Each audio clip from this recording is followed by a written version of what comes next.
amenituma Mheshimiwa Rais niwahakikishie wanaPeramiho kwamba Mheshimiwa Jenista alikuwa kiungo wa wanaPeramiho pamoja na serikali, na Mheshimiwa Rais amenituma niwahakikishie kuwa serikali itaendelea kushirikiana na wanaPeramiho kama ambavyo ilikuwa inafanya.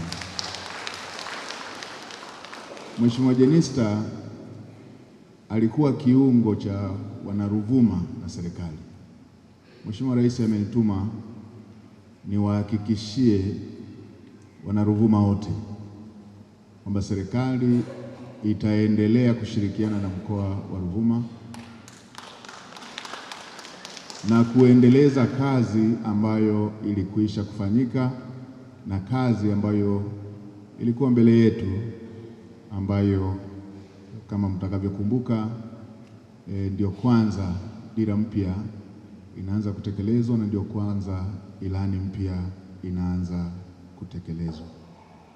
Mheshimiwa baba yetu Naibu Askofu Mkuu, Mheshimiwa Jenista alikuwa kiungo kati ya kanisa na serikali.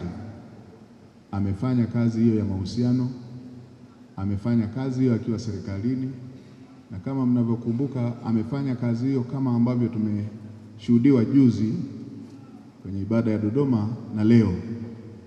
Mheshimiwa Rais ametuma niwahakikishie wote kwamba serikali itaendelea kuenzi na kushirikiana na taasisi za dini ili kuweza kuhakikisha kwamba heshima kubwa ambayo Tanzania imekuwa nayo kuhusu umoja wa kitaifa, uhuru wa kuabudu, amani na usalama wa nchi yetu unaendelezwa.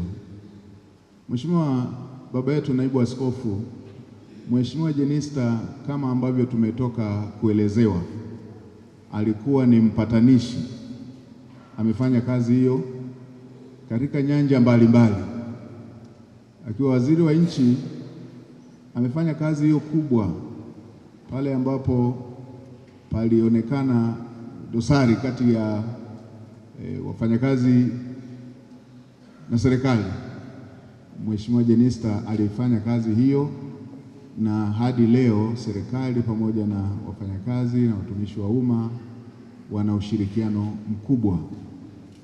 Mheshimiwa Jenista alifanya kazi hiyo pia kuweka umoja na ushirikiano kati ya sekta binafsi pamoja na serikali, na jambo hilo alilifanya kwa uadilifu na kwa jitihada kubwa.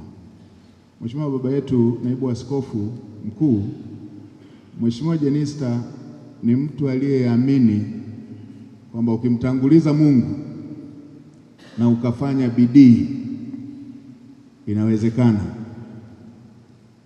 Tumeambiwa hapa na baba yetu anayemfahamu sana jinsi alivyofanya uthubutu wa kugombea jimbo. Huo ni ujasiri aliofanya. Lakini si hiyo tu, amekuwa hivyo pia katika kutekeleza majukumu yake. Mimi nimefanya naye kazi kwa ukaribu zaidi kipindi akiwa mnadhimu wa shughuli za serikali bungeni. Mheshimiwa Jenista ikishawepo kazi kwake kama mnadhimu wa shughuli za serikali, amekuwa akibeba jukumu linaloangukia kila wizara kama la kwake. Sio tu mratibu, anabeba kama la kwake, kwa sababu alikuwa anaamini katika mafanikio, na hiyo ndiyo iliyompa sifa ile ambayo nilisikia juzi Dodoma ya kuitwa kiraka, kwamba nafasi yeyote ya wizara yeyote aliyopewa aliimudu kama sekta yake ya ubobevu. Alifanya hivyo akiwa chief whip, alifanya hivyo alipokuwa waziri wa utumishi wa umma, na alifanya hivyo hata alipokwenda kwenye sekta ya kitaalamu kama waziri wa afya. Sisi kama serikali tutaendelea kuyaenzi maono yake Katika nafasi yake alipokuwa waziri wa afya, kuna mambo mengi ambayo aliyasimamia ambayo sasa yanaangukia katika utekelezaji wa dira mpya pamoja na ilani ya uchaguzi mpya.